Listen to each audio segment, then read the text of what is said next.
Ladies and gentlemen, dear cooperators, welcome. It is a pleasure to be addressing you today and to be with you today. My name is Todor Ivanov. I'm the Secretary General of Consumer Cooperatives Worldwide, CCW. This is the global body of the International Cooperative Alliance for Consumer Cooperatives. And it is a privilege and an honor to be opening parallel session 5 of this global conference titled SDG 12, Contributing to Food Security and Sustainable Production and Consumption. Apologies for the slight delay. Everything is set now. As they say, good things take some time.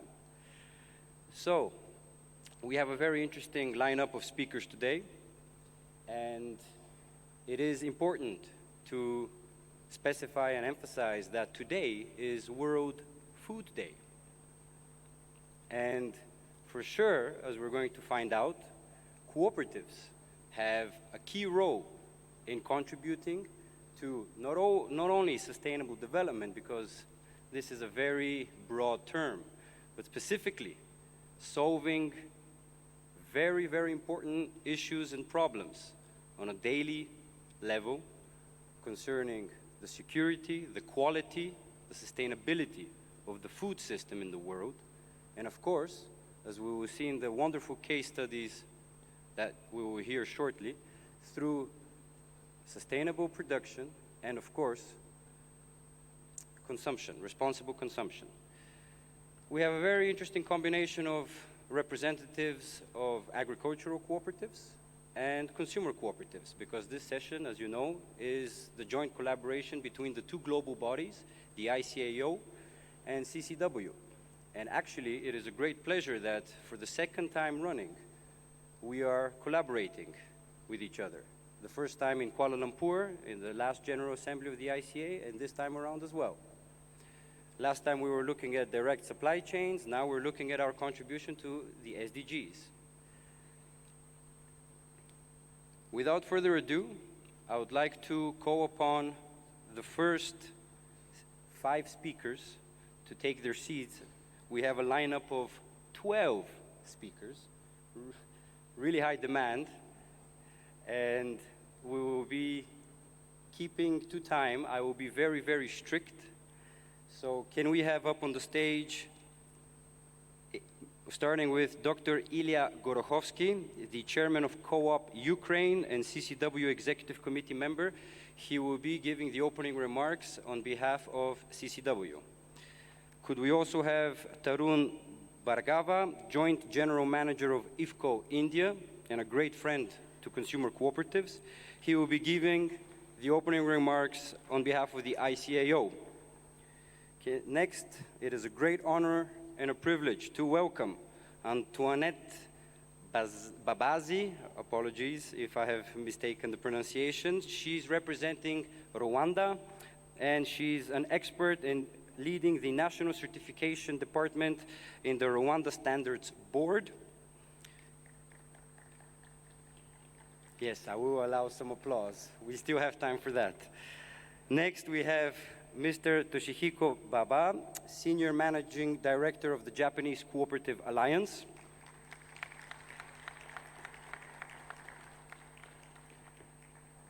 Next, we have the Honorable Dr. Husseininia, Associate Professor and Dean of Faculty of Entrepreneurship, the University of Tehran.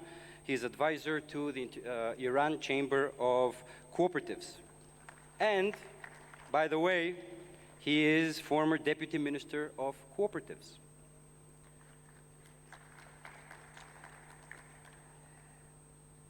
And I guess I will be taking the last seat. Thank you very much. Dear colleagues, can we have, I will open the official session with the speaking remarks, starting with Dr. Ilya Gorokhovsky.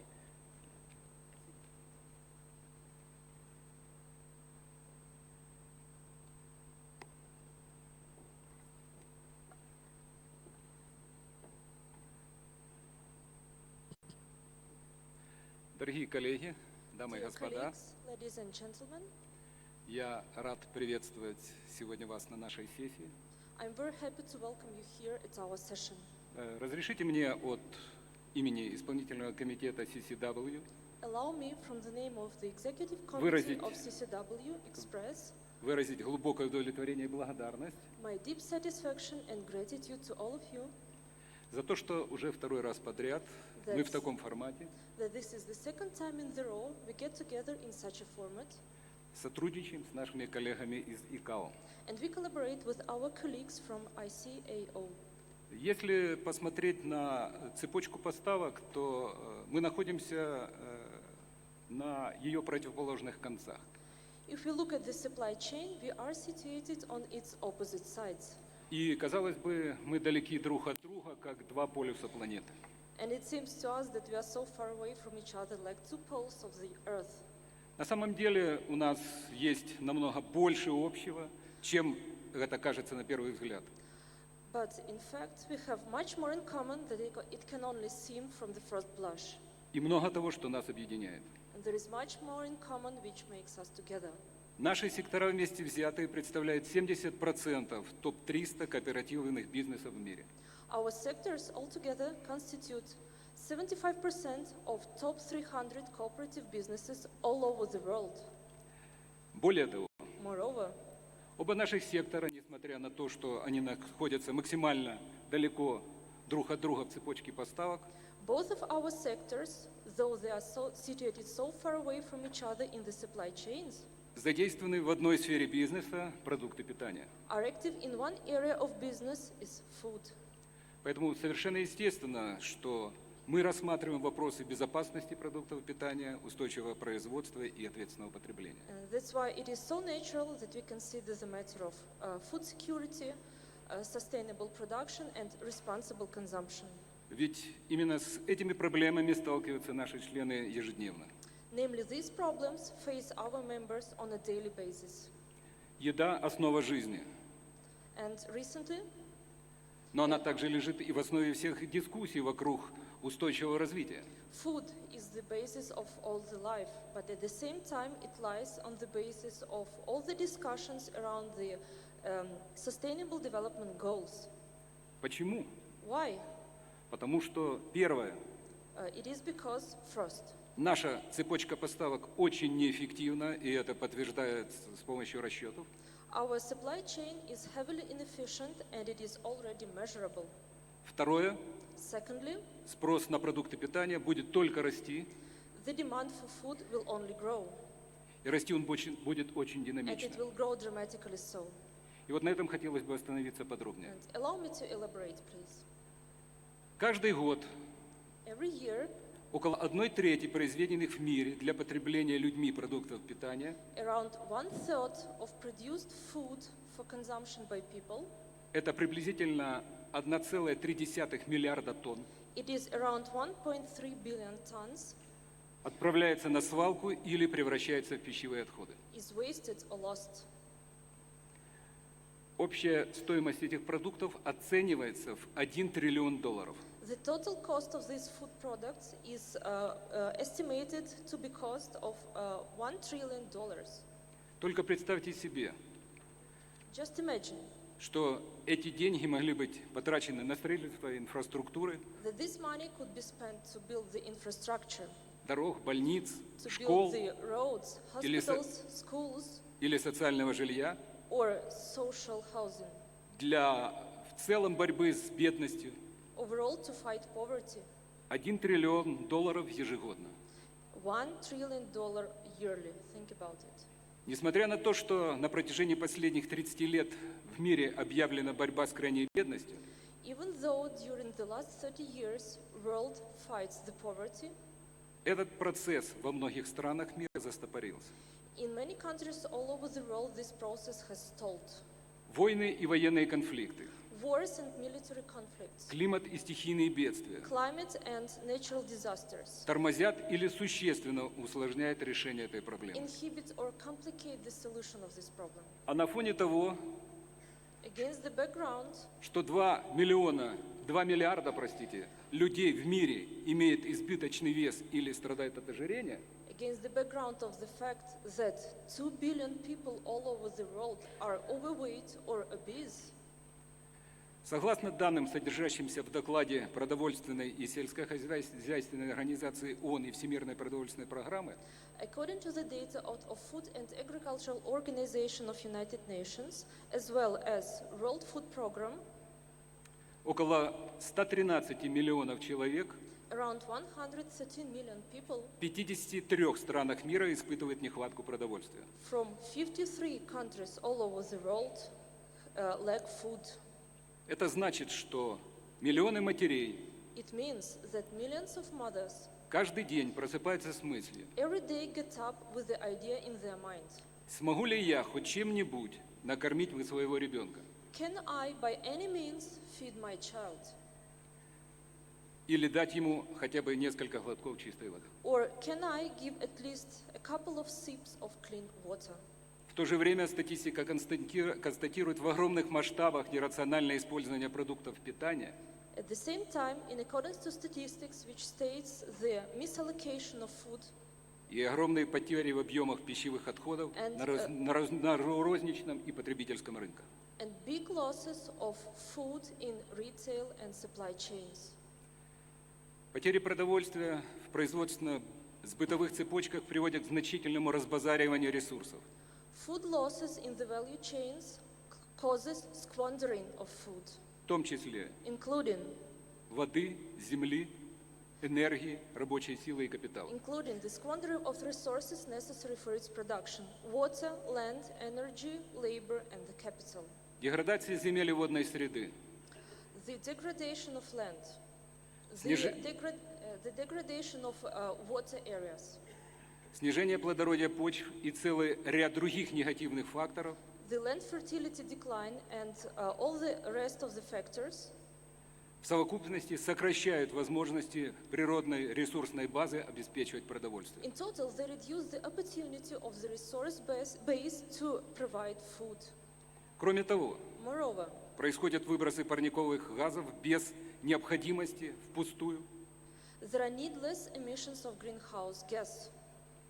что способствует глобальному потеплению и изменению климата. It contributes the global warming and changing of the climate. Эта проблема еще усугубляется тем доказанным фактом, This problem is exacerbated by the proven fact that что виной этому во многом является пищевая, а в частности мясная промышленность. the cause of the problem is food industry, and namely meat industry of the food industry. Промышленность по производству и переработке мяса действительно является одним из основных факторов, способствующих изменению климата. Meat sector, in fact, is one of the most powerful contributing factors to change the climate.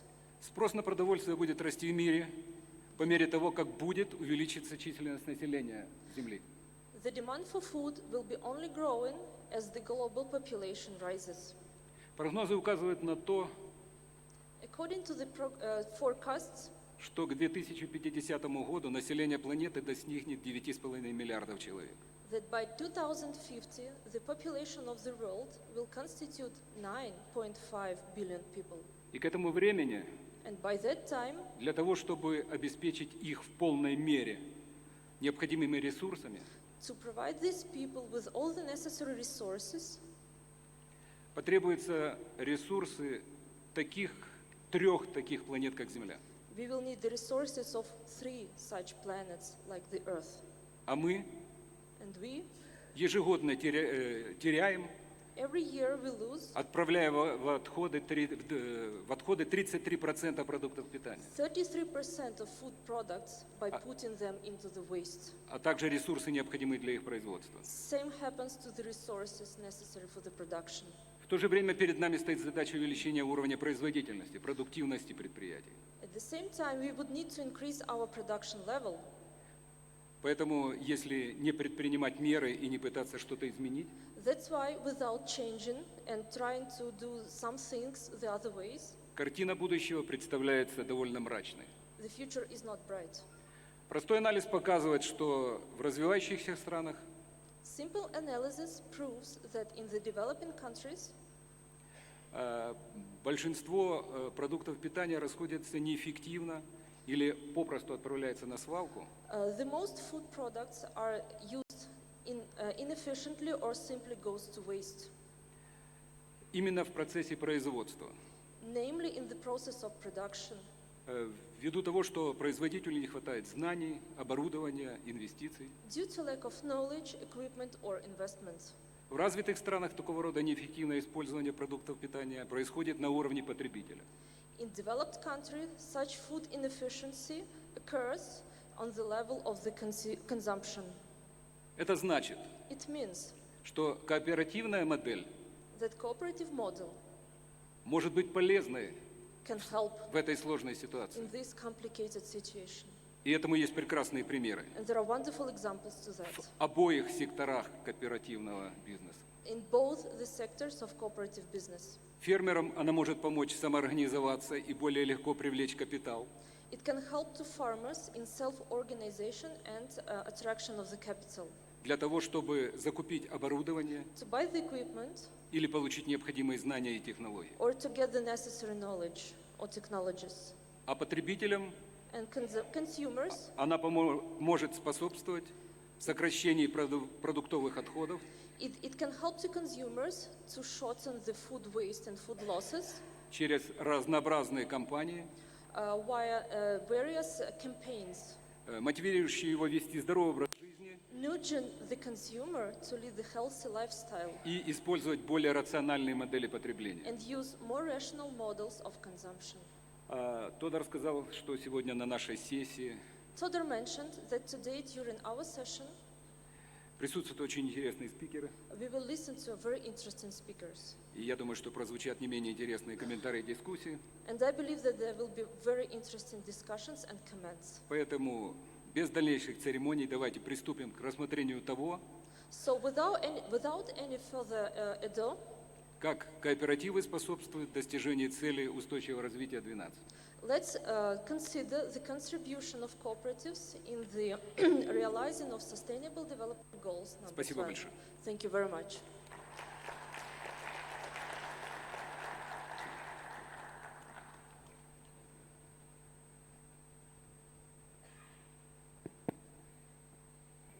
Thank you, Dr. Gorokhovsky, for these opening remarks and setting the context, which, as you said, taking in consideration the facts and the data that you shared with us, the future does not look so bright. However, it is bright, and we all know it's bright because of the existence of cooperatives and agricultural and consumer working together towards solving this system, which technically today is quite sick. And for sure, it is a great pleasure to welcome Tarun Bhargava to give the opening remarks on behalf of ICAO. Tarun?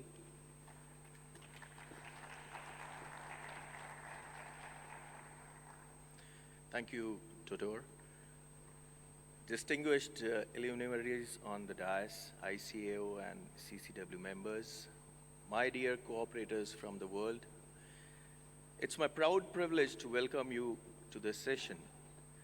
It's a rare occasion that the agri-corps from the world and the consumer corps have gathered to exchange ideas for growth and development of each sector, working together in a synergy. Under umbrella of ICA, we get a platform to help each other and strengthen the sectors which are essential for any society. The theme for today's session, contributing to food security and sustainable production and consumption, is very apt and will bring out a lot of new thoughts which will be beneficial for all of us.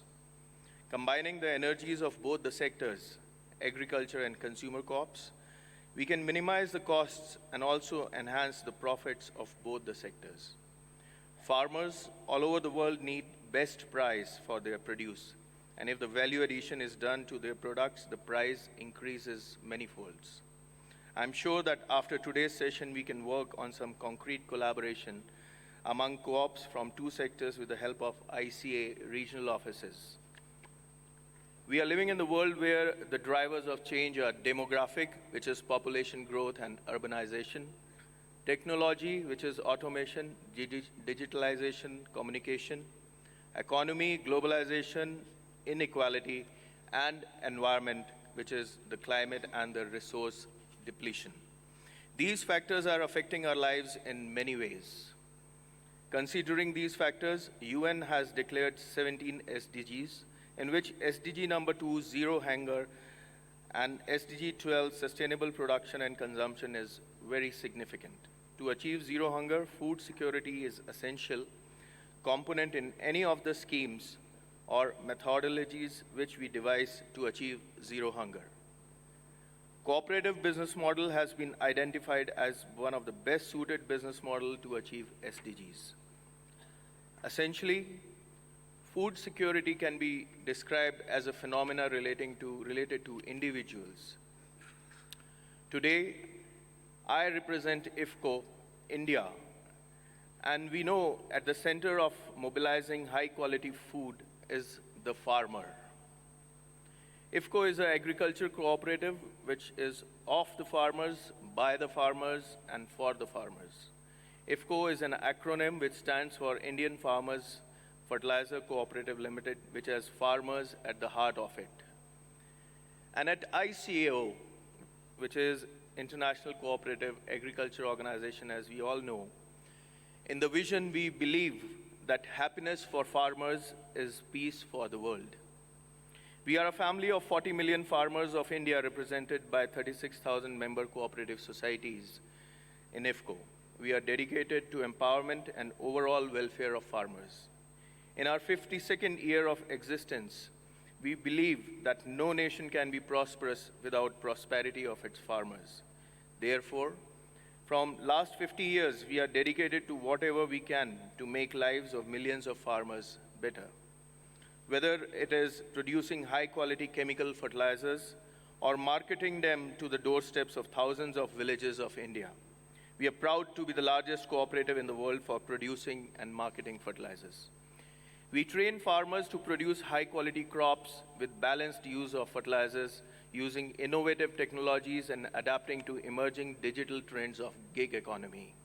We have converted wastelands to green forests as well as to arable land using modern technology and water management. We launched a Save the Soil campaign in 2009 to save the soil, which is not just the soil, but the soul of Mother Earth. We have diversified into insurance to provide the cover to farmers in case of natural calamities or other risks which are a big threat to their livelihood. We have set up plants in Jordan, Oman, and established a trading arm in Dubai to source raw materials to produce fertilizers at best international price with the collaborations. With changing times, IFCO has also changed its path to organic way of life. We have set up Sikkim IFCO Organic Limited and are also producing biofertilizers along with a seaweed extract biostimulant by the name Sagarika. To provide all agri-inputs under one roof, IFCO has established more than 800 IFCO Bazaar outlets, which is just a one-stop shop for farming needs. Soon we are going to launch nanotechnology products to meet the micronutrients needs of farmers such as zinc, nitrogen, and copper. One of the missions to improve the financial status of farmers is doubling their income. This is one of the thrust areas of IFCO. Women are also at the center of our development initiatives. We have formed self-help groups through our sister cooperative IFFDC, where more than 90% are women. This has not only assured a dignified status, but also made them self-reliant through various income generation schemes. IFCO is the first Indian cooperative to reserve 5% seats for women on their general body and a position on the board for one woman director. The future of youth, and to ensure a sustainable life and opportunities for the youth, we have launched a digital portal by the name IFCO Yuva. Yuva means youth. IFCO also provides medical assistance to farmers and educational scholarships to their children through IFCO Kisan Seva Trust. This IFCO model is a holistic, sustainable model which is a proven success for last so many years, and we are continuously working to improve it and cover not only IFCO members, but other non-members at large, including the farmers from all the regions. From this forum, I invite my cooperative friends from different countries to join hands with us to work together by collaborating and sharing their best practices to achieve food security and sustainable production and consumption. Especially the members of ICAO, the Agri-Corps, and CCW, the Consumer Corps. And now I'll present before the August gathering a small AV, audiovisual, on IFCO, and I hope we will keep meeting again like this. Thank you very much.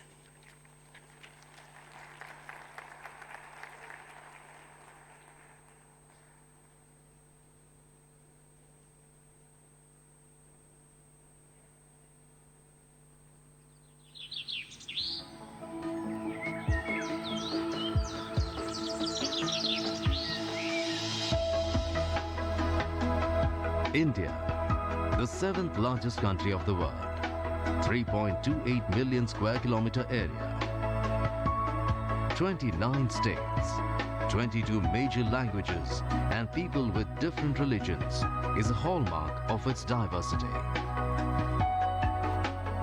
This is the proud Indian tricolor. The green in tricolor shows the fertility, growth and auspiciousness of the land. Agriculture is the backbone of the country, and farmers play an important part in it. In this unpredictable journey of farmer, a true companion holds their hand and becomes their most reliable partner of life. And that is world's biggest fertilizer cooperative, Indian Farmers Fertilizer Cooperative Limited, IFCO. A cooperative working tirelessly since 1967 for the benefit of farmers, always committed to India's growth and prosperity. IFCO, world's largest fertilizer producing cooperative, supporting farmers in feeding 1.3 billion Indians, was no menial feat. With more than 36,000 member cooperative societies and directly impacting around 45 million individuals from farming community across the country. IFCO is an integral part of farmers of country, as it gives them services at every step of farming. Its special programs like field demonstration and on-field activities for farmers are always talk of the town. Guiding farmers about balanced use of fertilizer, promote balanced use of fertilizer and effective agriculture techniques is an integrated manner for better income generation. It added innovation in agri-input by introducing new range of products like Sagarika, neem-coated urea, water-soluble fertilizers and biofertilizers. This has helped in increasing the yield of farmers. Under the leadership of Dr. Uday Shankar Avasthe, IFCO has touched new heights of progress and development. He is the brainchild behind Agri-Rural Retail IFCO Bazaar. Now, IFCO has become the #1 cooperative in the world in agriculture and fertilizer sector. Extending their vision beyond agriculture, it incorporates diverse activities for the benefit of farming community like veterinary health checkup, credit financing for farmers, and empowering rural population, especially women individuals and self-help groups through Cooperative. IFCO provides free soil testing facilities through their soil testing laboratories and soil testing vans to the farmers. IFCO's initiatives like Save the Soil program and Plant a Neem campaign are revolutionary steps taken for the betterment of the soil of country and farmers. IFCO introduces advanced technology in efficient use of energy, water and micronutrient among farmers for optimum use for bringing sustainable growth in agriculture. Right from forestry to watershed development, seed production to soil nutrition management to make farmers' income self-sustainable. IFCO extended help to other nations like Nepal during the time of its natural calamity by providing relief material to mitigate effects of disaster caused by severe earthquake.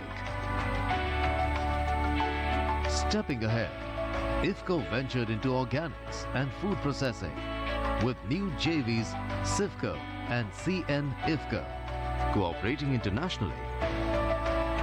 IFCO brought insurance products through IFCO Tokyo General Insurance Limited. IFCO also have global presence with JIFCO, OMIFCO and KIT. The cooperative also won and retained the seat in Global Board of International Cooperative Alliance in 2019 for the second time in a row. Under the dynamic and courageous leadership of Dr. Avasthi, IFCO has provided support to millions of farmers in the country on one hand and established India as a forerunner of economic development in the world. IFCO is also committed in fulfilling dream plan of Honorable Prime Minister Shri Narendra Modi ji to double the income of farmers of country by 2022. It's truly a farmer's own institution, serving the farmers from the last 5 decades, since 1967.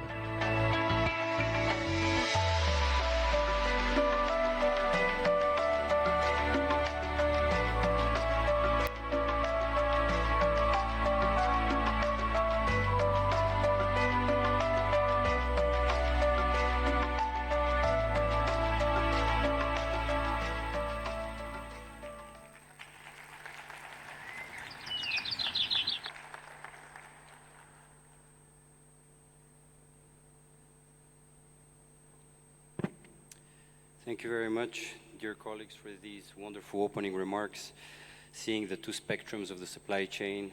And, well, we started out by saying that 1/3 of the food is lost in the supply chain, and we finished with the use of nanotechnologies and innovation and know-how in increasing the capacity of primary farmers. Very wonderful story there. And this shifts us now, I think, and it creates a very good basis for our next speaker, who is probably one of the leading experts in standardization in Rwanda. And I'm pretty sure is going to be, with time, we will become one of the pioneers of the new cooperative movement in Rwanda. Antoinette, we're really looking forward to your speech. Antoinette is taking care of, as I said, standardization in Rwanda. They have a department which looks at and constantly tries to optimize the standards of all types of produce and all types of products, and as well, hopefully in the near future, is already exploring the possibility to standardize the different processes and methods of production. And I think this is really a very good welcome into the cooperative world. So Antoinette, the floor is yours.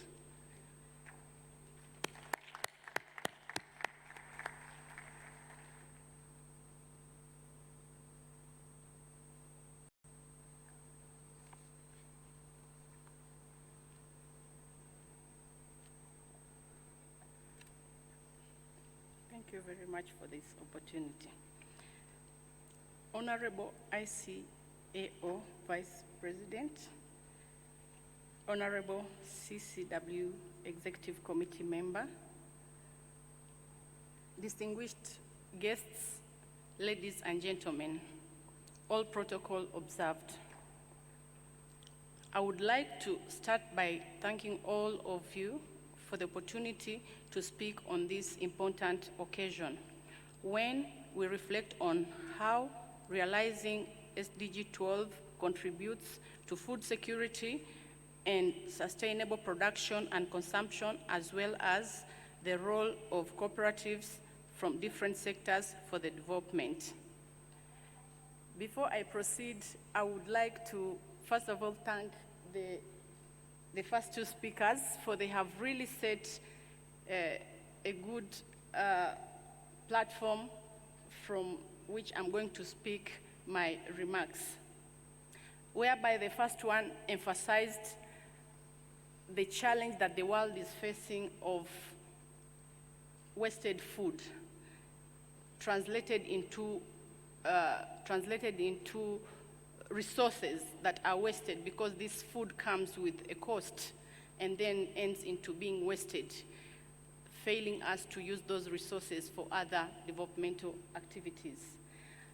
And of course, we all have high expectations from cooperatives. As he said, cooperative is not my area of really expertise, but I am one of those strong advocates for the whole world joining the cooperative movement, simply because of the background that I happen to have, as he already said, working with the Rwanda Standards Board as the division manager for certification, where we always really face challenges which I believe are not only to Rwanda, but all other certification bodies could say the same, that when you have this opportunity of auditing companies, getting to understand how their systems, their processes work, and seeing where their challenges lie, all that brings, when I see all those challenges that we highlight through the auditing,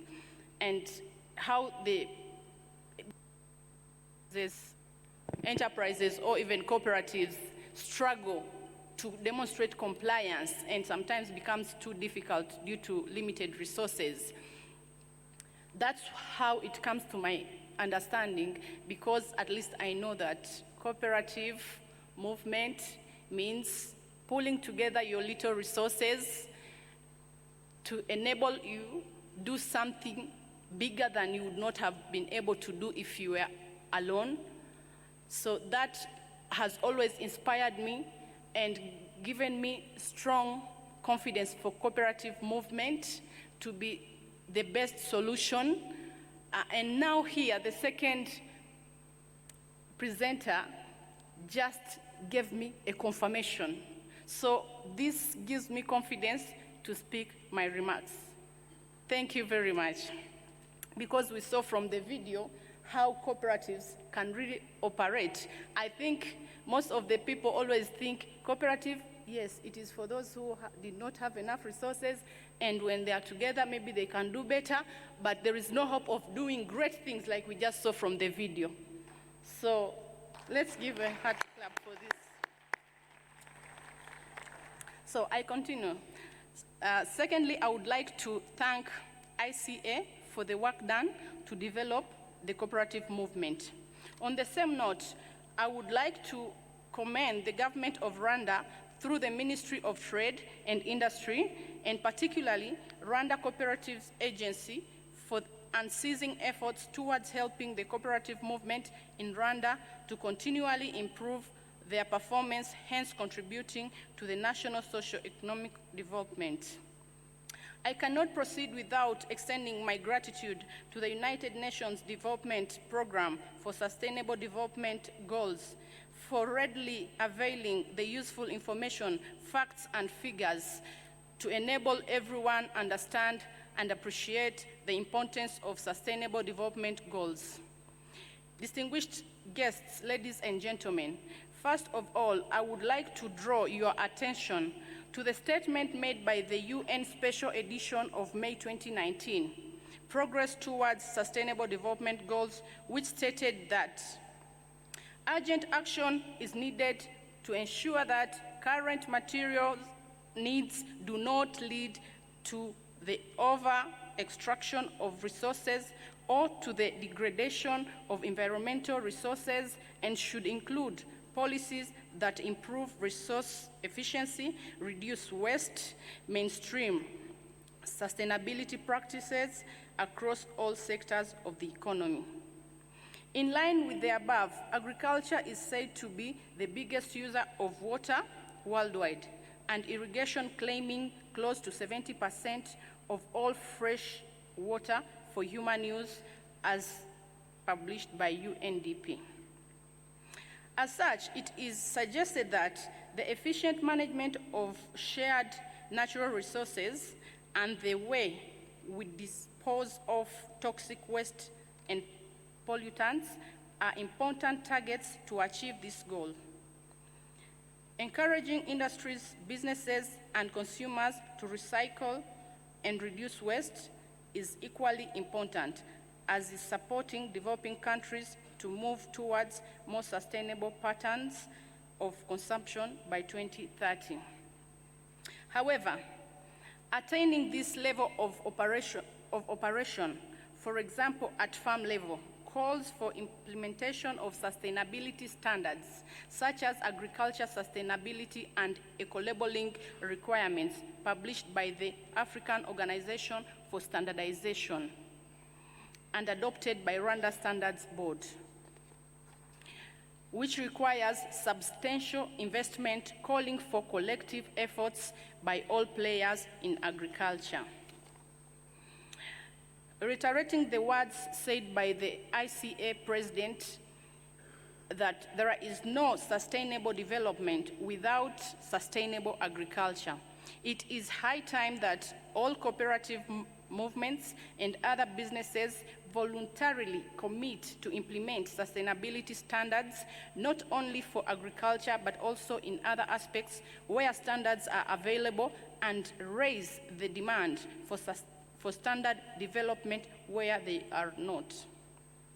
Distinguished guests, ladies and gentlemen, allow me to dwell on the above-mentioned agriculture standard, with the aim of emphasizing that there is need to make intentional choices that may either require huge investments or simply change of mindset in order to attain the set goals, including especially sustainable production and consumption. As an example, the Agriculture Sustainability Standard lays down 16 principles that need to be observed in order to ensure sustainable agriculture. The list includes labor rights protection, maintenance of biodiversity, soil management, water management, climate change, mitigation and adaptation, energy efficiency, to mention but a few. It is worth noting that sustainable compliance with such requirements leaves farmers cooperatives with no choice but to come up with innovative ways of how to meet requirements that may come with ensuring that they have access to respective sector-specific competencies, appropriate technology, equipment, inputs, to mention just a few among cooperatives. With this said, I am reminded of an opportunity I had back in 2017 to visit a commendable state-of-the-art waste treatment plant by the name Shafdan in Israel, where all the waste is transformed into organic fertilizers, irrigation water, and fuel. It is a huge plant and very impressive. The visit was part of Mashav short course titled Feeding the Future, Food Safety and Technology in Times of Global Change at the Hebrew University of Jerusalem, the Robert H. Smith Faculty of Agriculture, Food and Environment at Rehoboth. On the other hand, the university officials at our arrival made deliberate awareness to all participants that we should always mind about which button to press after using the washrooms.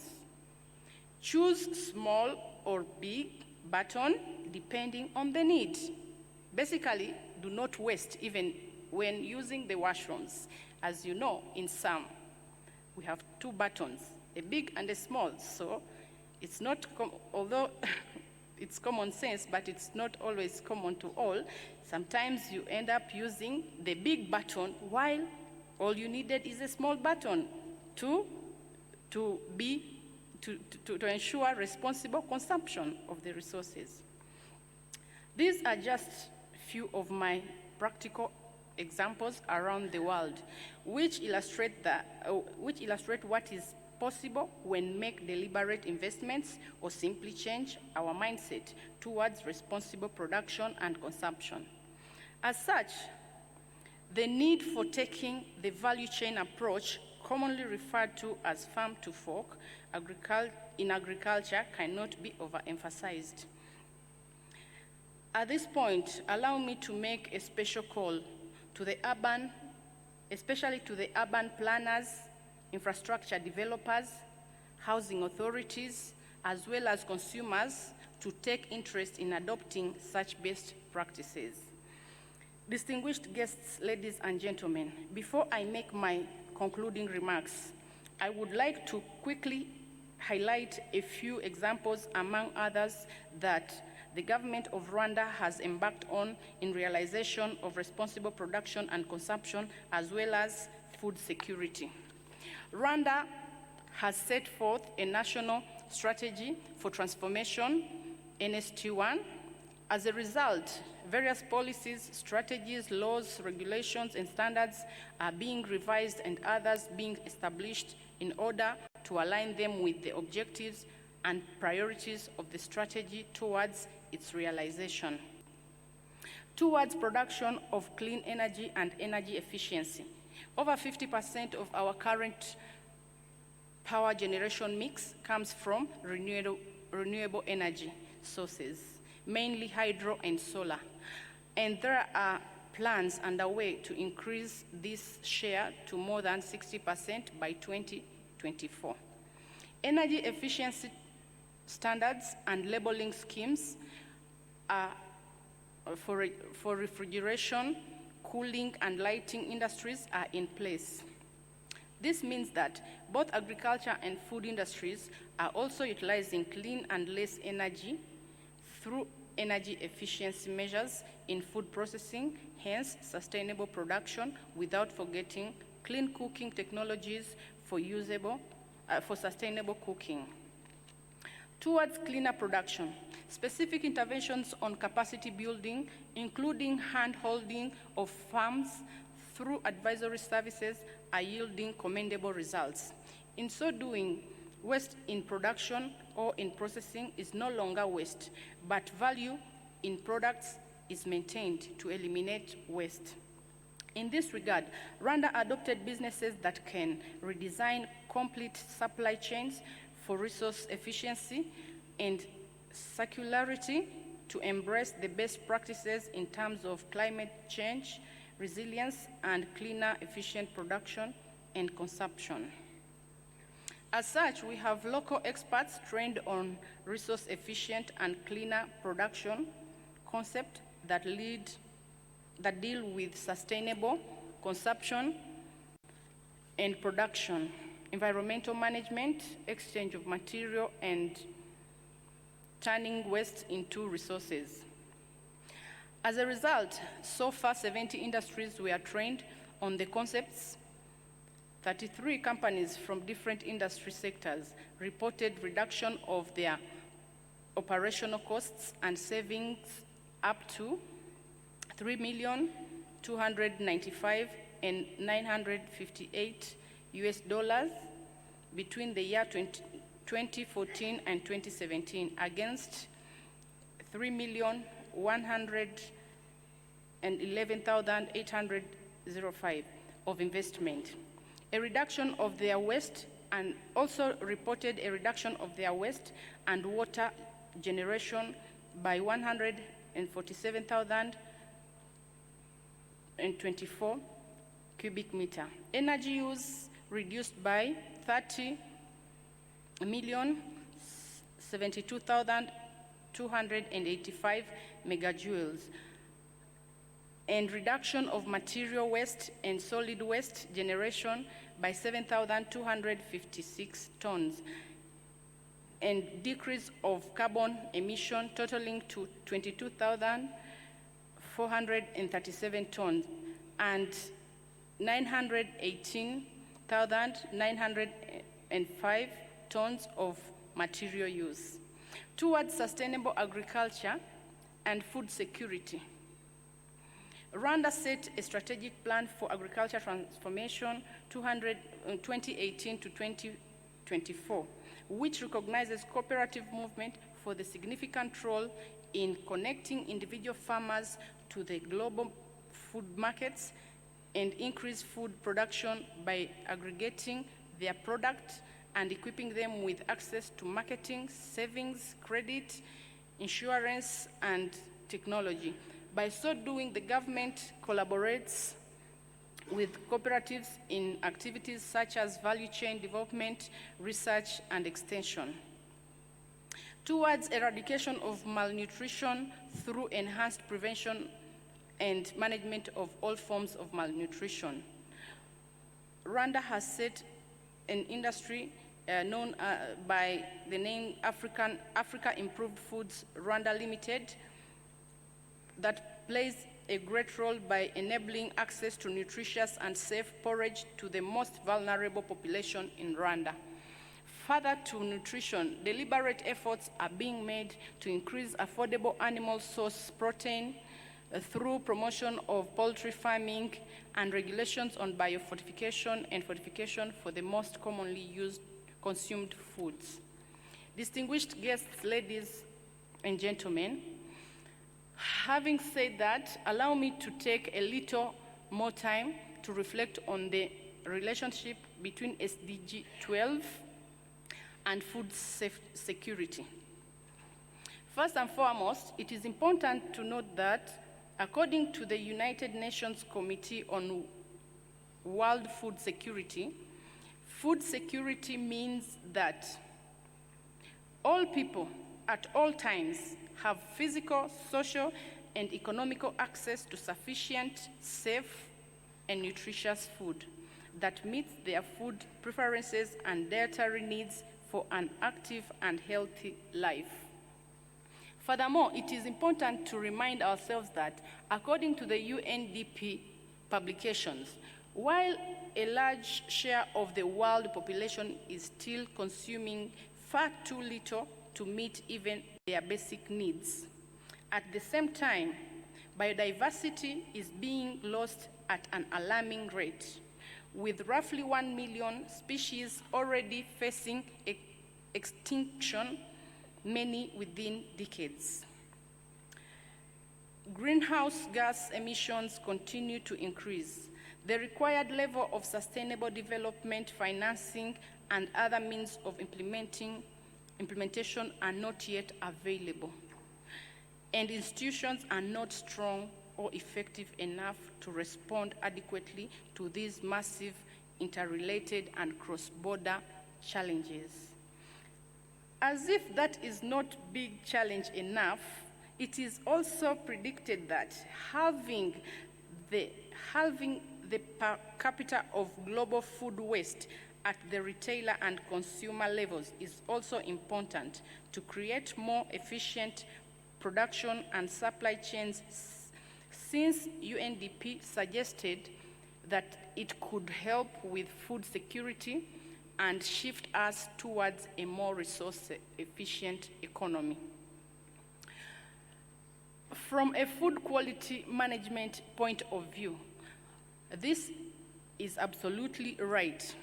Yet, we all agree that quality comes with cost, to which there is no shortcut. However, you will realize that where huge amounts of food are wasted, such businesses are characterized by inadequate infrastructure, inferior technologies, and equipment, if any. Lack of required competencies, especially in specialized areas, both managerial, such as finance, marketing, procurement, and for technological disciplines, examples of those that are not found in most of these struggling enterprises or cooperatives are like they do not have access to food scientists, food technologists, agronomists, electrical engineers, mechanical engineers, who are really important to ensure effective operations of their companies or their businesses. Also, you'll find such industries have low production capacities, difficulty in procuring inputs such as packaging materials, food additives, to mention but a few. All this result in high production costs and hindering their competitiveness. Yet, this long list of challenges is a true description of what await our cooperatives establishment, but which they should overcome to contribute towards sustainable development. With all that, a big question comes: how then should the world tackle the above-mentioned challenges? Distinguished guests, ladies and gentlemen, it gives me great pleasure to have had this opportunity to speak to this very important occasion in line with the objective of this important conference, a call for creative mind, opening up to new ideas and using them in the cooperative movement. I also share the same strong belief that in the midst of all the cross-border challenges faced by the world, cooperative movement remains the most effective and sustainable option to timely realize the SDG 12 in order to effectively contribute to both food security and sustainable production and consumption. My contribution, as I conclude, suggests as follows. Given the mega investments required to embrace sustainability standards, strategies, cooperative movement should strive to ensure that their business model should meet the ABC principle. The ABC principle is just for ease of remembrance, and I will mention what ABC represents. A, for availability of products to meet the quantity demand in a timely and constant manner. Availability, A. B, for better quality. If I use food as an example, quality would mean safe, nutritious, color, as per consumer expectations, taste, texture, aroma, shelf life. And for C representing for competitive price, having a competitive price which is only possible through cost-effective production. For the sake of economists, my advocacy is simple. Cooperatives should rethink and come up with new business models that are capable of maximizing both the concept of economies of scope as well as economies of scale. Distinguished guests, ladies and gentlemen, I thank you all for your kind attention.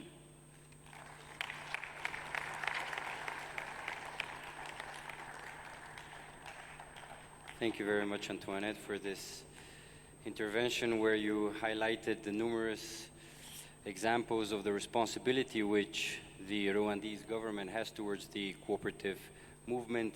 A highlight, if I could pick out, is the strategic plan that you said 2018-2024, highlighting the contribution of the cooperative model in driving sustainable development. And you quoted our honorable president, Ariel Guarco, that you cannot have sustainable development if you do not have sustainable agriculture. Well, as an avid representative of the consumer cooperative sector, I will add to that you can have sustainable agriculture, that's fine, and production, but if you don't have the sustainable consumption and the responsible consumption, then it would have all been in vain. And this is, I think, the emphasis of today's seminar. Now, dear guests, our question-answer time is heavily on a strict diet, since we do not have too much time for that. So I would kindly ask you to bear with me and keep your questions to any of the speakers till the end of the first rotation, if we really want to hear all the presentations that we have. Once again, thank you very much, Antoinette, for your intervention. And next, we have the honorable representative of the Japanese Cooperative Alliance, Mr. Toshihiko Baba, who will give us a very interesting case study of how agricultural co-ops and consumer co-ops are working together in the same framework, guiding, of course, sustainable production, but also responsible consumption, because that's what the consumers are actually demanding. So, Mr. Baba, you have the floor.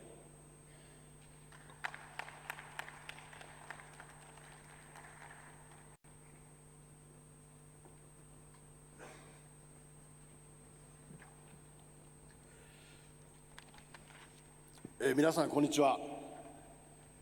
本日はこうした機会をいただきまして誠にありがとうございます。私はジャパンコーポレーティブアライアンス JCA で専務理事を務めております馬場と申します。どうぞよろしくお願いいたします。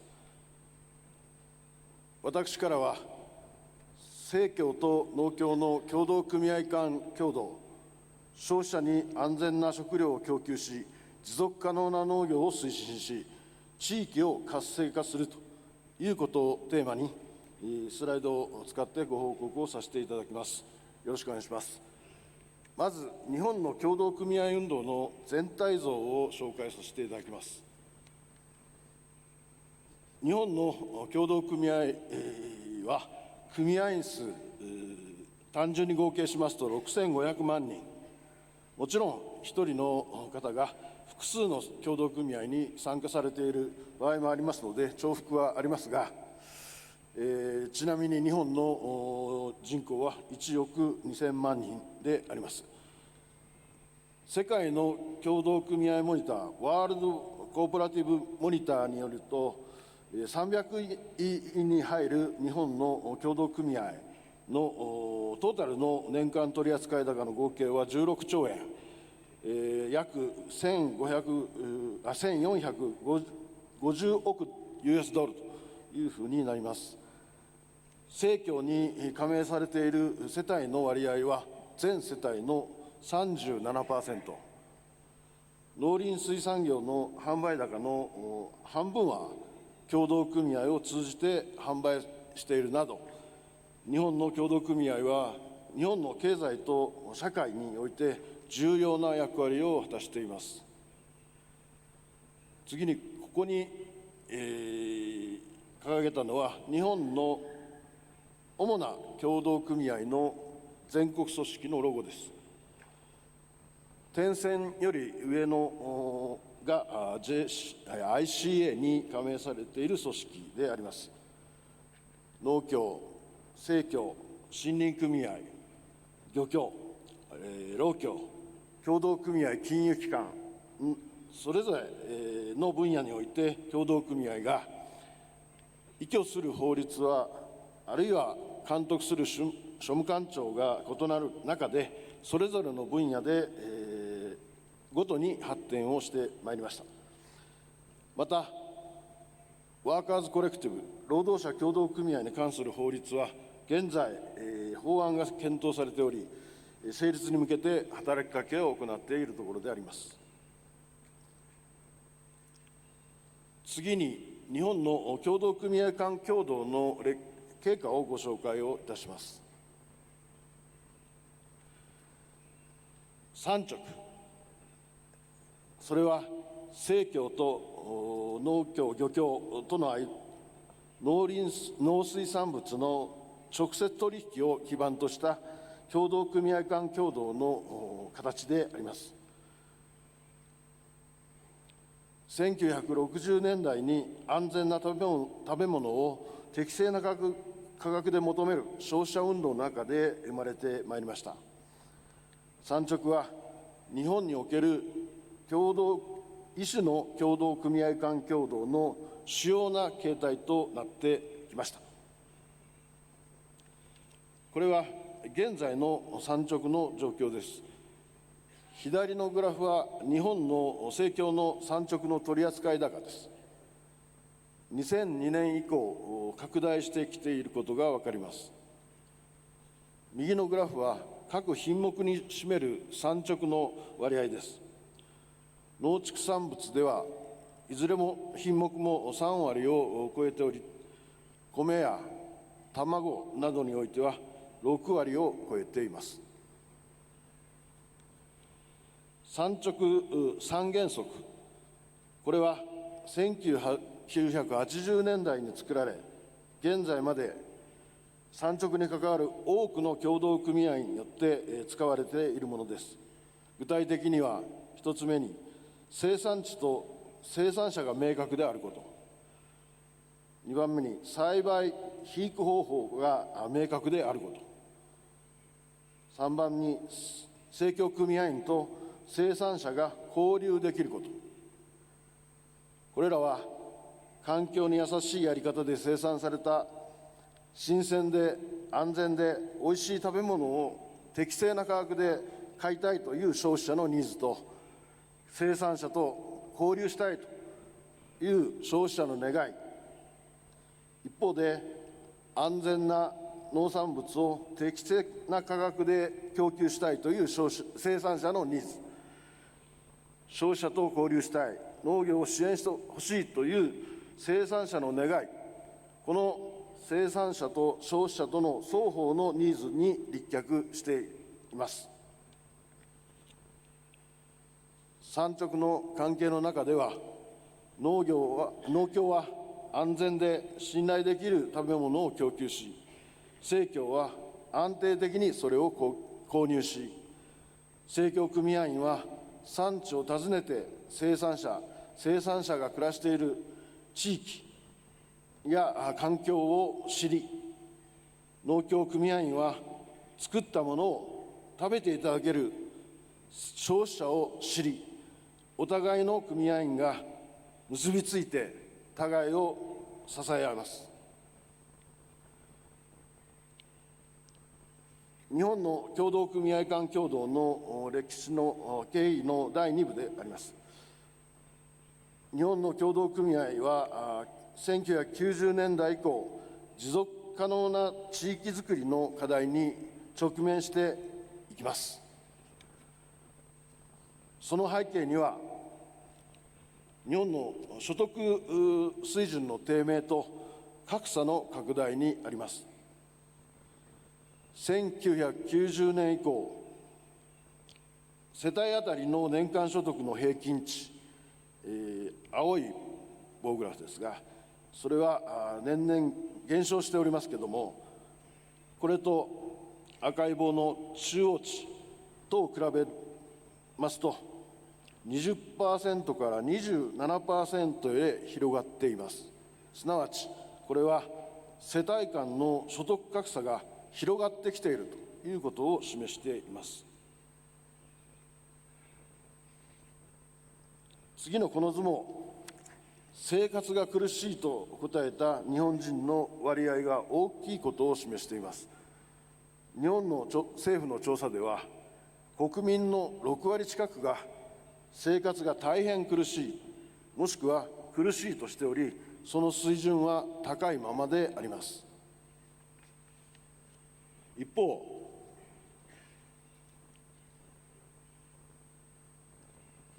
日本の人口は2010年をピークに減少局面に入っています。高齢化は世界最速のスピードで進んでいます。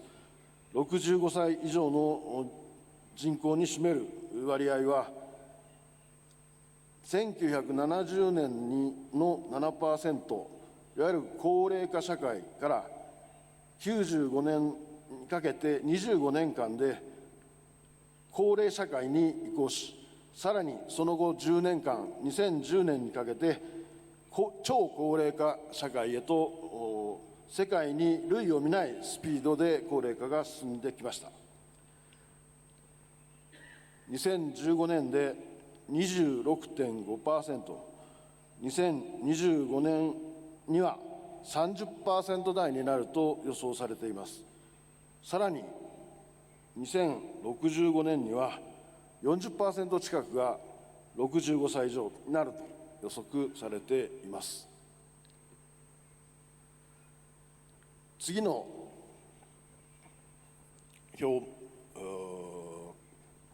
これらの数字も日本政府による2040年の予測です。2017年から2040年の間に人口は減少し、高齢化は進み、生産年齢人口が世界最速、人口の減少が世界最速で進むというふうに見られます。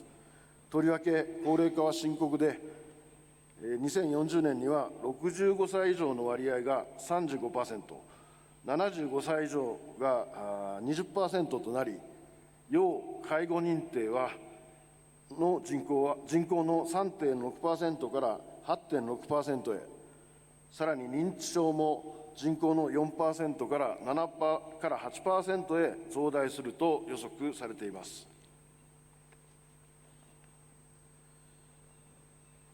次のこの図は、日本経済における農林水産業の停滞を示しています。日本の国内総生産 GDP は緑色の線ですけど、2000年以降停滞しています。一方で、農林水産業の総生産、青い線ですけども、1990年以降、グローバル化と農家人口の減少を伴って、20年間で、1990年から20年間で2010年には半減しているとしてしまいました。ちなみに日本には47の都道府県がありますが、都会である東京とか東海地域の1人当たりの所得を100とすると、沖縄とか九州など農村地域の1人当たりの所得は40から50と大きな格差が生じています。こうした地域では住民の基本的な生活を支えるインフラの維持も困難になってきています。このように1990年以降、グローバリゼーションの下で経済の停滞が起こり、貧困化、格差拡大、少子高齢化、地方における過疎化、生活インフラの維持の困難といった課題が起こりました。こうした問題は持続可能な地域社会づくりという課題を提起しています。これは本セッションのテーマである SDGs12、持続可能な生産と消費の課題を含め、その課題そのものであります。この課題を解決するためには、協同組合間の協働、さらに NPO や自治体との協働というのが求められています。協同組合間協働は、2012年の国際協同組合年 IOIC 以降、日本の協同組合運動の大きなテーマの一つとなってきました。こうした中で、次に紹介しますように、昨年2018年に JCA が生まれ、また各地では協同組合間協働の取り組みが生まれてきています。そこで JCA の発足についてお話しします。2018年4月、JCA が発足いたしました。そのミッションは、持続可能な地域のより良い暮らし、仕事づくりに貢献するということです。JCA の機能は、協同組合間の協働、志を同じくする他の団体との共同連携を進めるということです。2つ目には、協同組合に共通する事柄について政策提言や広報を行うことです。さらに3つ目は、協同組合に関する研究や教育を行うということです。会員は農協、生協、漁協、森林組合、労働者協同組合、協同組合金融機関、共済の協同組合、中小企業の協同組合など、さまざまな分野の協同組合の全国組織のほか、都道府県段階の協同組合の中央会、連合会、そして単位協同組合、さらに協同組合に関する組織が会員になっております。この写真はいくつかの JCA の活動の様子であります。次に、持続可能な地域づくりを目指す現場での協同組合間協働の実践をご紹介いたします。まず、最初は農協と生協が持続可能な農業、環境、地域づくりのために共同している事例です。共同しているのは、生活クラブ連合会、JA 庄内緑、関係自治体です。1970年代から産直の関係をベースに、今日まで持続可能な農業と地域を作ることを目指しています。生協組合員は、写真にもありますが、農業を手助けする労働力として支援をしています。そのまま移住する生協組合もいるようです。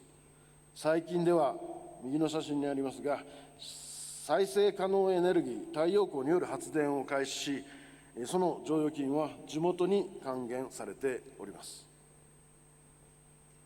次に、JA と生協が協力して移動購買車を走らせて地域社会をサポートしている例であります。関係者はコープ神戸、JA 兵庫六甲、地元自治会、そして、市役所であります。ある地域で地元のスーパーが撤退する、2017年に撤退しました。困った自治会が農協、生協、自治体に相談して、農協は2017年から地元の野菜を積んで、火曜日に移動店舗を走らせ始めました。生協は日販品や食料を積んで木曜日に回っています。その移動店舗は地域の住民の交流の場というふうになってきています。次は、産直をベースに JA と生協が協力して、地域住民の健康づくりのために連携している事例です。関係者は、コープ愛知、JA 愛知東、行政、社会福祉協議会です。もともと協同組合間で産直を実施してきている地域です。高齢化が課題となる中で、行政や社会福祉協議会を巻き込みながら、高齢者が気軽に集まれるサロン作りを実施しているところであります。最後にもう一つ、JA と生協が協力して、子どもの居場所づくり、子ども食堂を行っているところです。関係者は、茨城コープ、JA 上総光、JA 全農茨城、そして市役所社会福祉協議会です。日本でも子どもがまともに食べていないという状況があります。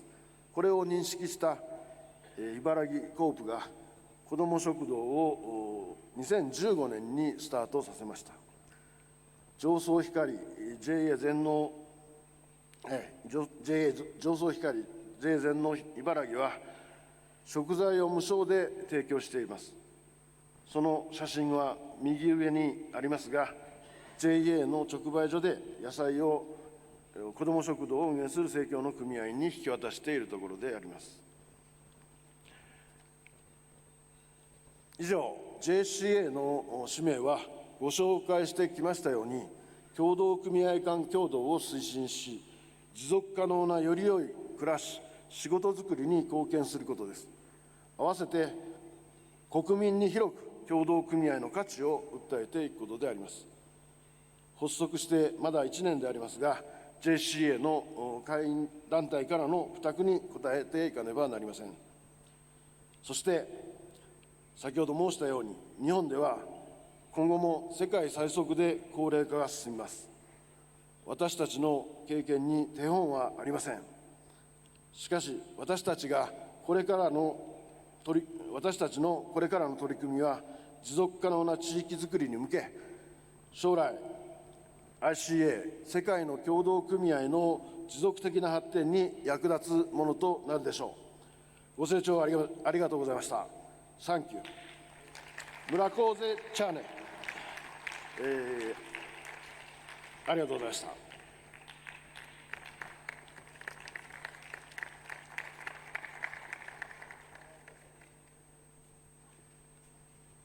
Thank you, Mr. Baba, for this very exciting presentation of the recent initiative of Japanese Cooperative Alliance.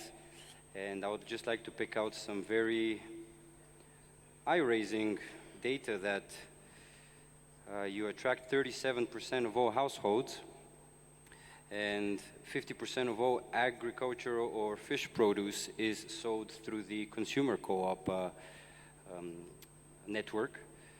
This is very, very noble, but in the end, you mentioned something very interesting when you highlighted the three examples of intercooperation and this, I don't want to use the word hybrid, but this type of model of agriculture and consumer co-op. I guess we have to invent a new word, agri-consum co-op. And it's very interesting that in one of the examples, they closed the last outlet in a particular place, and this is a problem. And this is a problem which is not only confined to Japan, I think everywhere else, even including my own home country of Bulgaria. And this is when the cooperatives, regardless of, since we're talking about retail, it is consumer cooperatives, step in, and they are the last lifeline in a way for the people in that local community, providing daily needs and food, of course, because everyone has to eat in the end of the day. And another striking thing is about the opening of the canteen for free produce for children. And I think this really resonates and goes into the DNA of consumer co-ops' fight for nudging consumers and educating and driving responsible lifestyles and healthy lifestyles, because in the opening remarks by Dr. Gorhovsky, it was mentioned that 2 billion people are either obese or overweight. And that's a problem. And that is a humongous problem, because we don't even have enough time to go into the repercussions for the healthcare system around the world when all these people are actually going to age and age not very healthily. But the moral of the story is that it is only the co-op model that goes into areas where, in a way, the government retracts its responsibility. So it is a very, very, very interesting case study, and I thank you for this. Dear colleagues, our next speaker is changing from one part of the world to another, and we have, as I introduced him earlier on, a high dignitary, a former minister of cooperatives, for sure has an abundance of experience. Dr. Khoisininia, please, you have the floor in giving us the case study from Iran.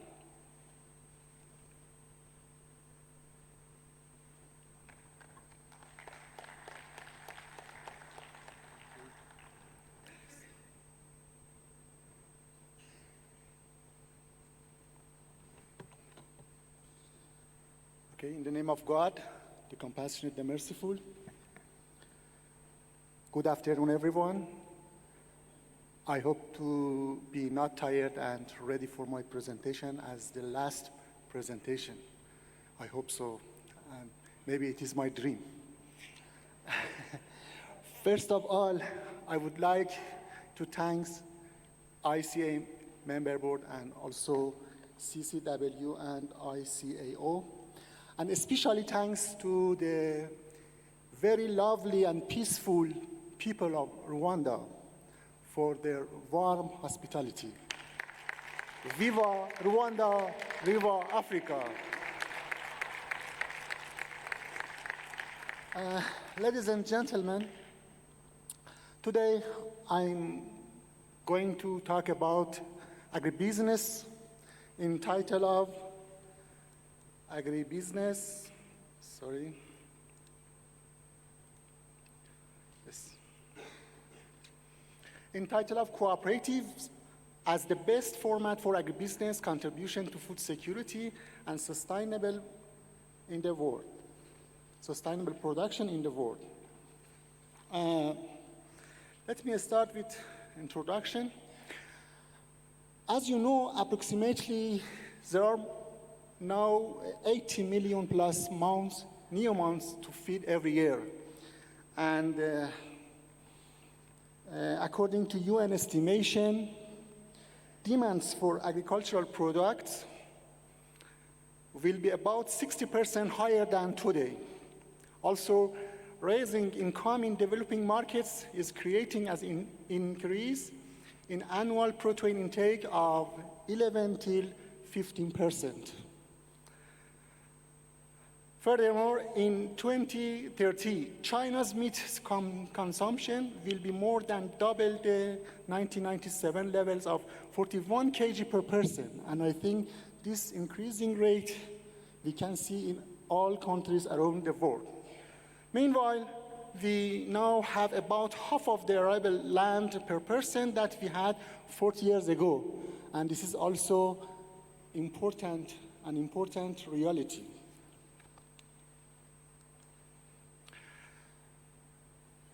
Unfortunately, on the other hand, 795 million people are experiencing chronic hunger worldwide, and 2 billion people are suffering from hidden malnutrition. And I have to say, unfortunately, again, food insecurity remains one of the most pressing problems of our time. But I think cooperative movement as human being movement has responsibility about the issue based on the 7th principle of cooperative global principles.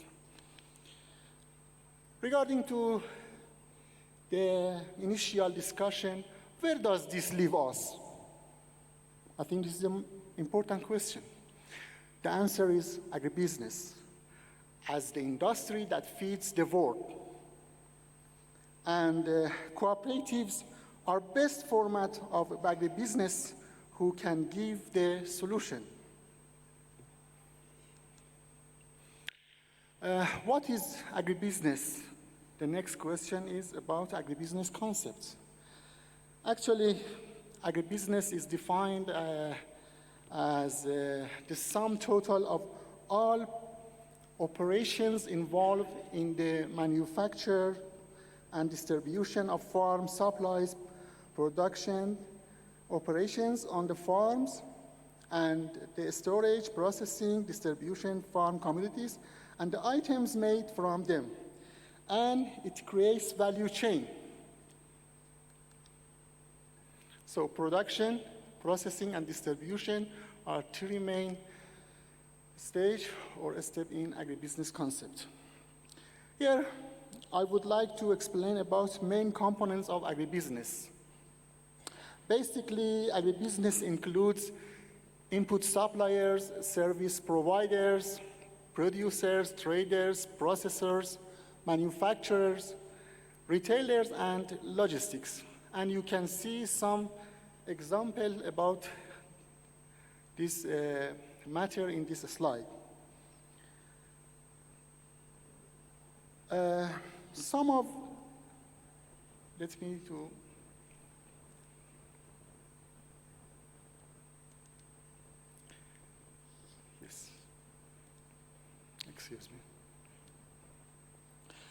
Some of them are very famous brands. Also, we can name a lot of cooperatives in the component about most of the components. But usually key players or food companies of agribusiness, including food companies, can be recognized in the form of size, degree of product diversification, and ownership structure. In ownership structure, we can divide them to three parts: publicly owned, privately owned, or cooperatives. As you see, the three largest food companies are Nestle, Kraft, and Unilever. None of them are cooperatives. In other important key players also, for example, in meat section, in dairy, in cereals, in fish and fish products, fruit and vegetables, confectionaries, processed food, food ingredients, retail and traders, except one cooperatives. In dairy, it means Fontra, none of them are cooperatives, and they are maybe in public or private sector.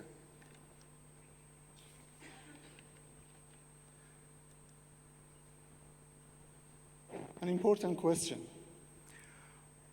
Where is the cooperative position among the largest top companies in agribusiness companies in the world? Although there are many large cooperative companies who are inserted in the Global 300 reports, but only one of them, as I told you, listed in key important players of agribusiness in the world, and it's Fontra.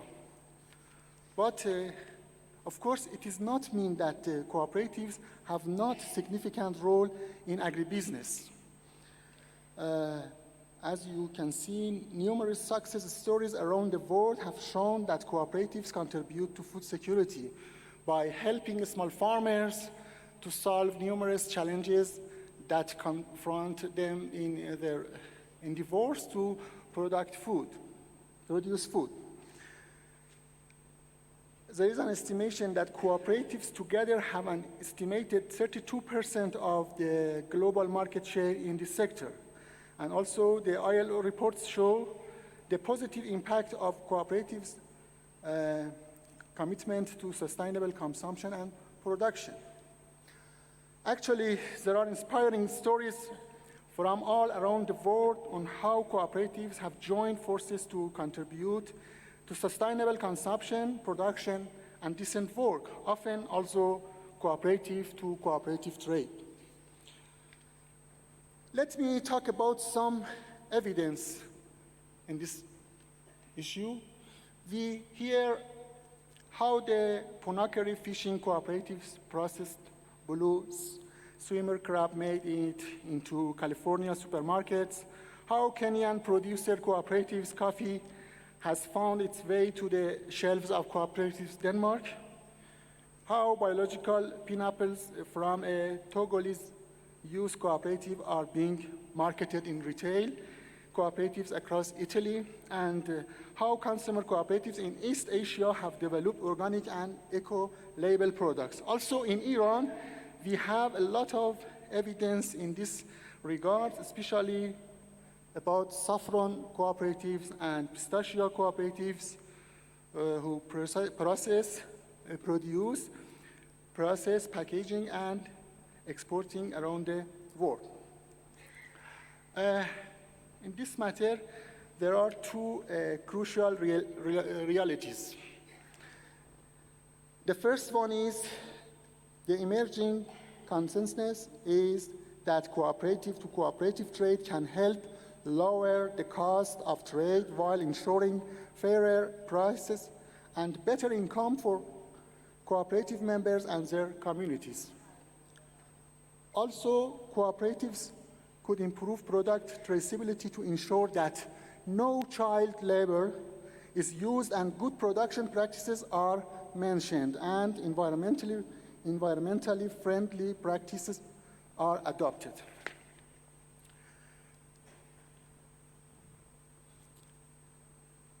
Of course, I think it is time to say some facts show the time for cooperatives to lead the agribusiness industry globally. Cooperatives are active in local, national, regional, and international level, so they can lead agribusiness industry globally. In this regard, another question is, what elements are prerequisites to fulfill this role and how? As you can see, In this slide, we have a supply chain management in cooperatives. All the rings or all the key players or components we have in cooperative sector, in input suppliers, agent, dealers, producers, banks, service suppliers, traders, exporters, processors, manufacturers, retailers, and customers. Also, transport and logistics. So, we have all components of supply chain in cooperative sector. And it is important to make chain between them and protect or remain the added value created in this sector and in this chain. In this slide, you can see the grains supply chain as an example. All the sales, all the rings, all the key players, for example, in grain supply chain, exist in cooperative sector. Also in dairy supply chain, you can see the same concept and the same process. Producers, milk collectors as cooperatives, processors as cooperative, also consolidators as cooperatives, and so on, and retailers as cooperatives. So fortunately, all the components that we need to make the chain between cooperatives and make the international and huge brands in international level, fortunately exist in cooperative sector. For this matter, we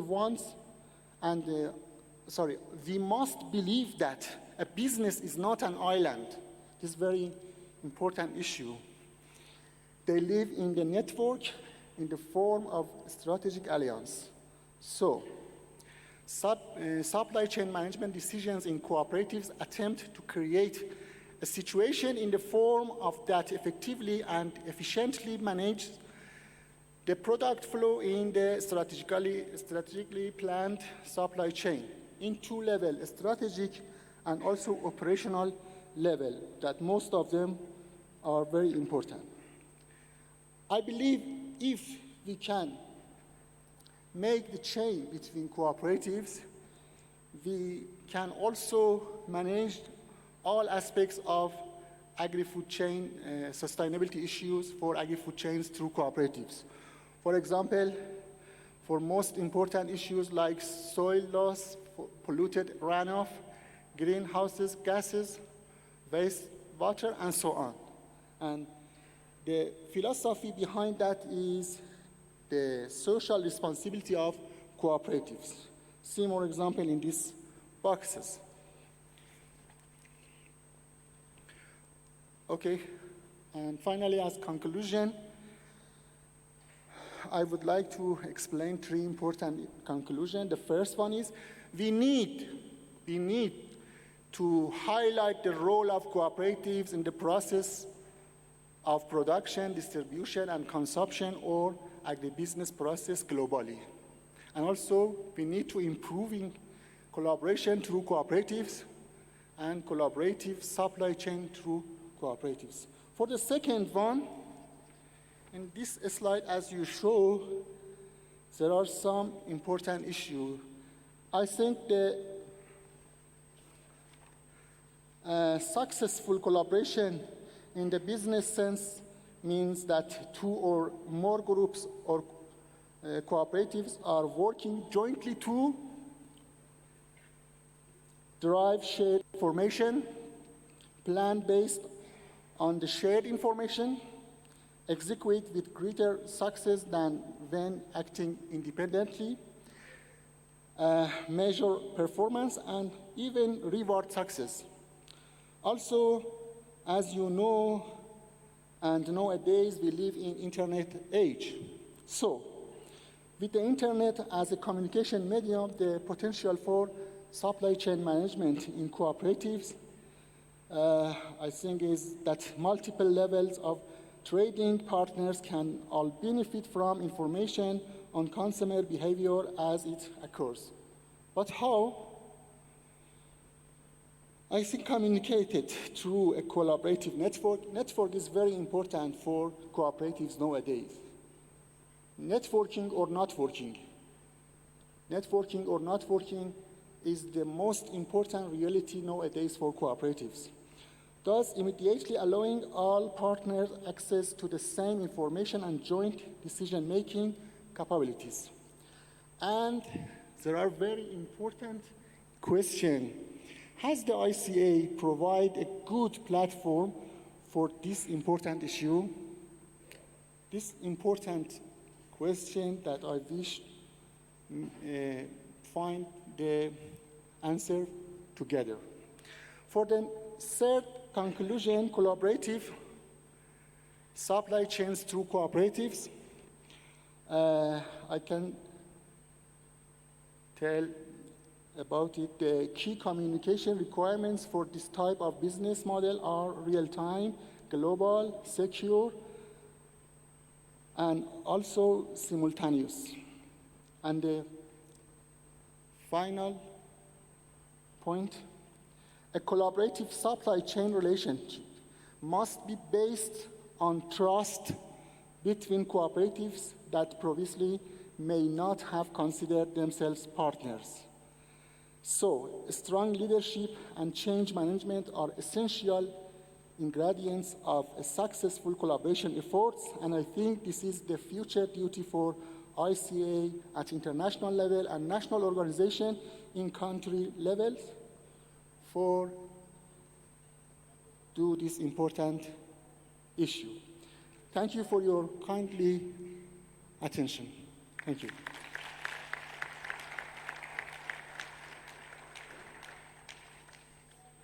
Thank you, Dr. Hosseininia, for this intervention.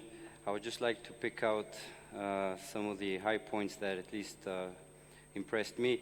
You started out by saying, of course, explaining what agribusiness is, and then you mentioned the big three food operators, Nestle, Kraft, and Unilever. And then you said, but where are the cooperatives in the club of the biggest? And I was shocked. I said, wow, I mean, it made me think. And honestly, this is a big issue in Europe, actually, and because the European Union is trying to regulate these things. But there's a quick answer to that question. Well, one, we all know cooperatives are very locally based. That's how our movement internationally spread 175 years ago.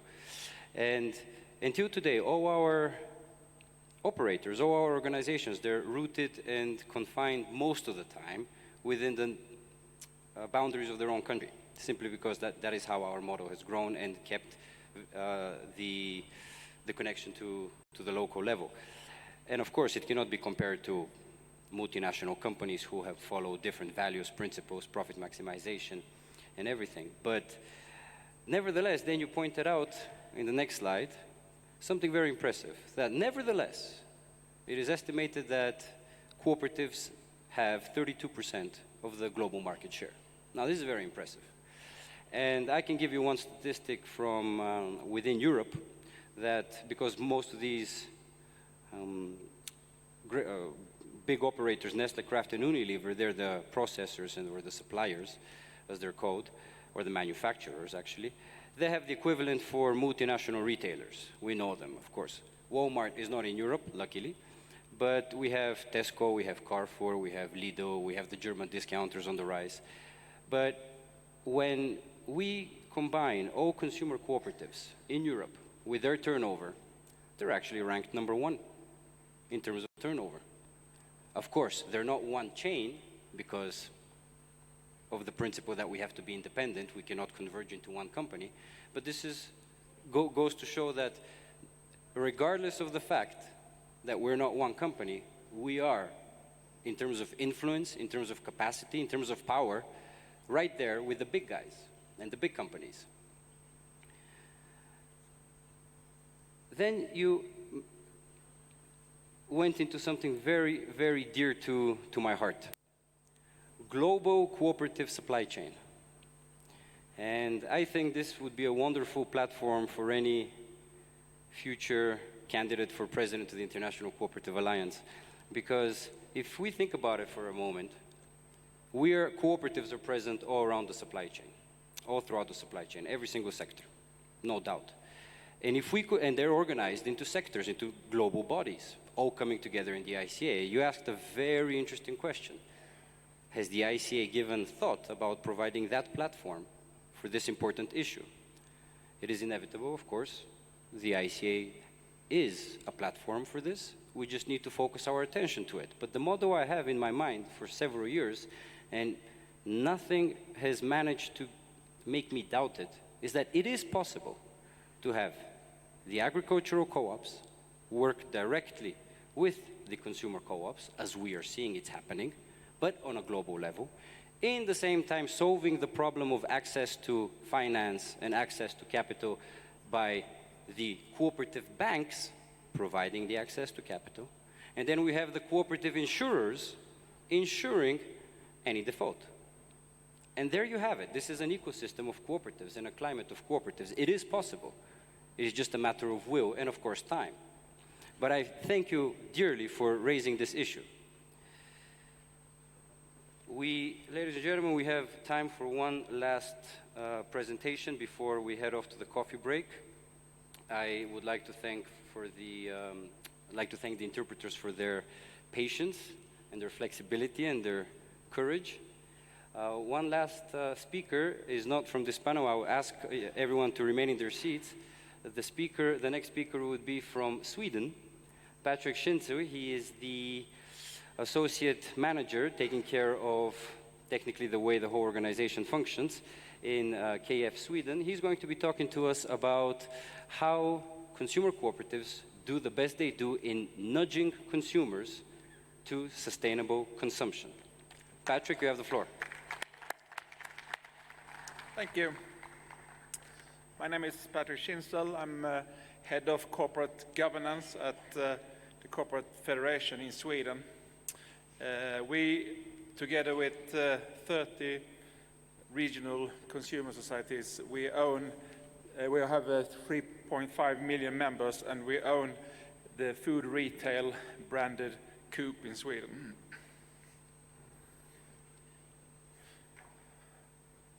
Oh, great. I would like to talk a little bit about waste, and the waste our members do, not the waste we try to minimize in our shops and together with our suppliers. I would have the starting point with our cooperative model. This is the way we try to explain how we should work. We're talking about a cooperative model that's a circular model. It should be a sustainable ownership based on democratic principles, and it's also, in our case, sustainable consumption, and everything is going through our 3.5 million members. This is the way we like it to work, and of course, like we heard here, if we have about 25% food waste, then it's not a circular model. So we must really work with those issues. As you can see, it's also the sign of eternity, and it's not like we invented that at KF, but we have had this brand for several years.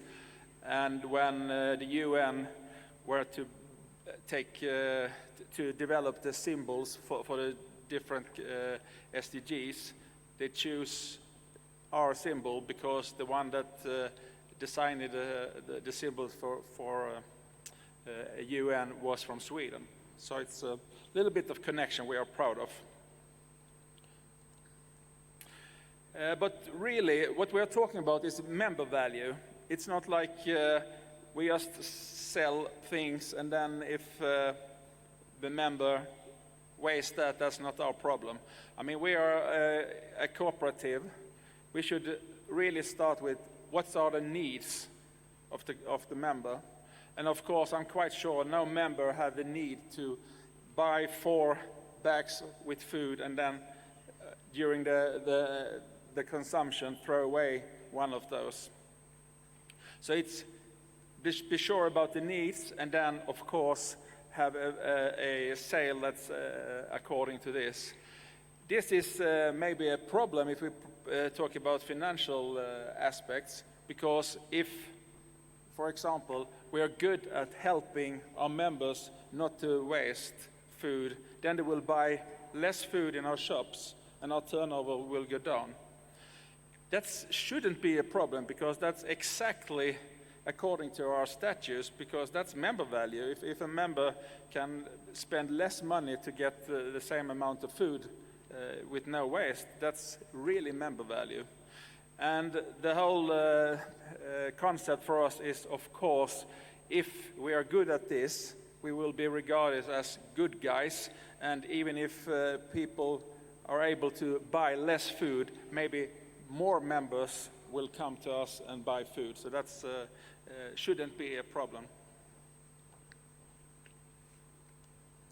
I would like to give a few examples of the way we work with trying to get our members to waste less food. We have a concept to really make it easy, because if it's too complicated, it will not work. So it should be easy to do the right thing. And one thing we had surveys about was milk, because we know we have food security regulations, so we should put on every package of milk, we should put a best before date. We know if you handle the milk in a refrigerator and maybe not open it, it will be fresh long after the best before date. But our members in the survey said, we trust only the best before. If it's over the best before date, then we will throw it away. And that's not a good thing. So we try to be funny and serious at the same time. So we invented a fragrance for the planet. We call it Old Milk. So we really produced those bottles. And it was really the smell of old milk. So it's not a success for a fragrance, but that was not our case. You could also order this from online, so you could get a little bit of a sample, you could scratch, and you could have the smell of old milk. And then we had a lot of communication, like, if it smells like this, then you should not drink it. But if it doesn't smell like this, it's fresh. Don't read best before date and anything, because you should smell it. And this is really what we tried to get our members to do. If the food smell good, then you can eat it, because a lot of those regulations for best before date is worst case scenarios. Most of the food is fresh long after that date. We really, maybe we will succeed on the Global Sabra Awards for this. We are in the final now, and they will decide this in late of October, because it's been a huge success, because it's an easy way to be, like I said, funny at the same time, but also it's easy to do right. So that was one example, and we can really see that when we make surveys, that people tend to trust the fresh milk longer than they did before. So no more milk waste. We had another example, because we have European Union laws for best before date for eggs, and after that date you're not allowed, or really 7 days before that date, you're not allowed to sell those in the shops.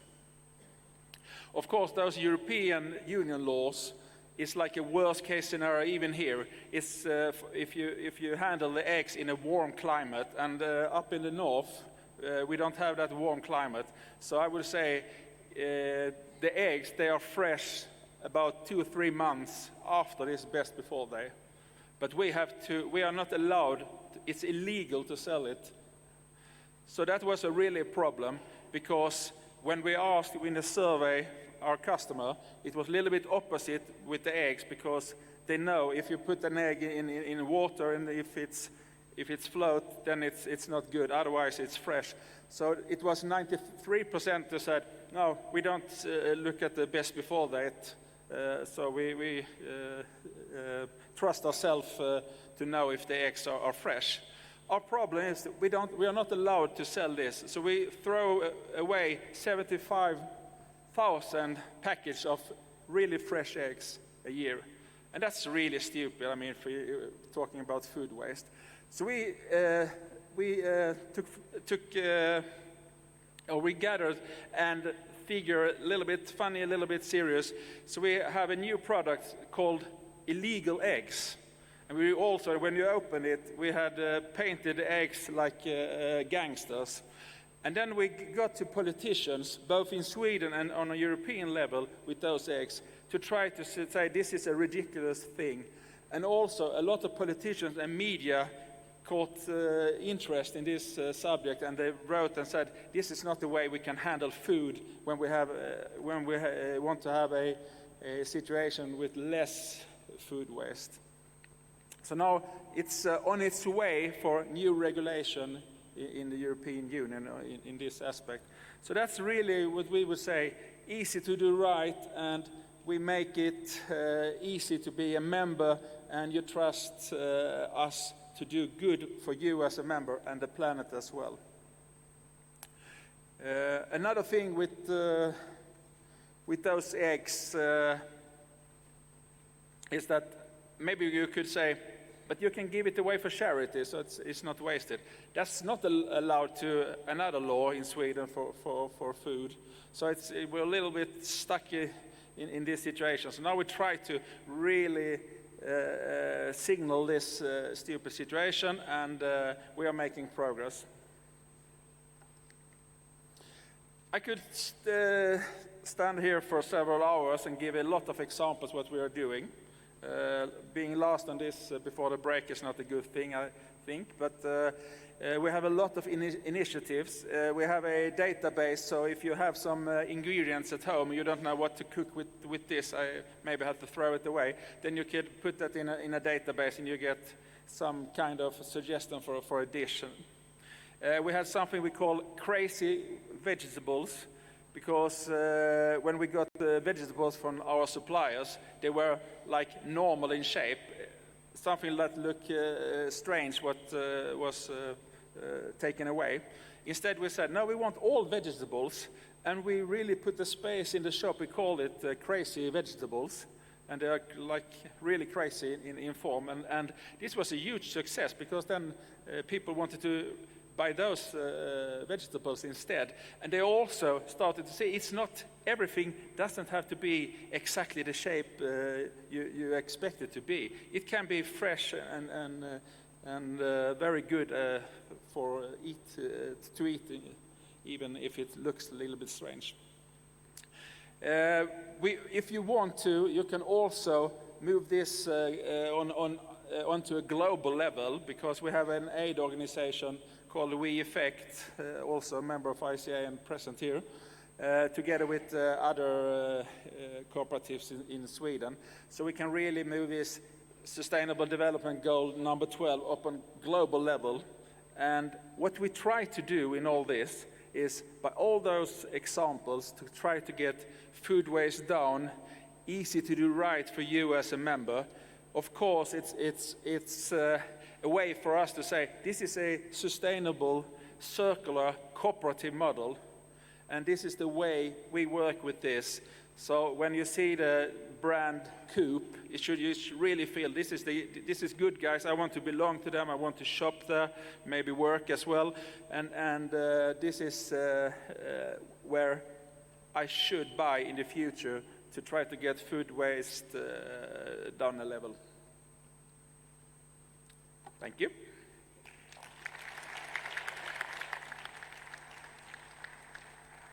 Thank you, Patrick.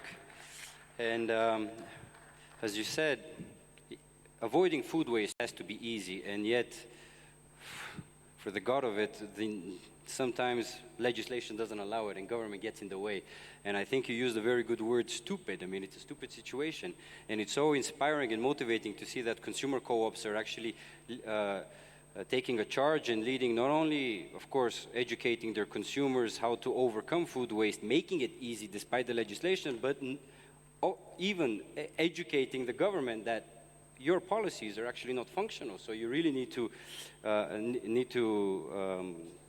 act, because today is actually World Food Day, and if we ever want to create a sustainable development, we cannot just rely on cooperatives or the private sector companies. It has to be a multi-stakeholder holistic approach, starting with global institutions like the UN, continuing with national governments, of course, the public sector, NGOs, civil society, and cooperatives. So it is very, very inspiring to see that co-ops in Sweden are taking the lead on it, and of course, very, very funny and in the same time serious examples of wonky vegetables and illegal eggs. And you also mentioned food donation. Yes, this is a challenge, and other European co-ops, I imagine also around the world, are talking to their national governments about harmonizing and optimizing legislation for donation. And Italy is a prime example where they were not allowed to make any donations because of the scare of mafia and everything, or they were taxing donation really heavily. So this is a challenge. You want to donate food, and yet you're getting taxed on it. And it was consumer co-ops in Italy that, after years, managed to convince the government to finally change the law, and they did. And one very nice thing before we go off for a break of 30 minutes, well deserved especially for the interpreters, is that, wow, so the SDGs and the logo of the SDGs are inspired by co-ops. That's fantastic. Thank you very much.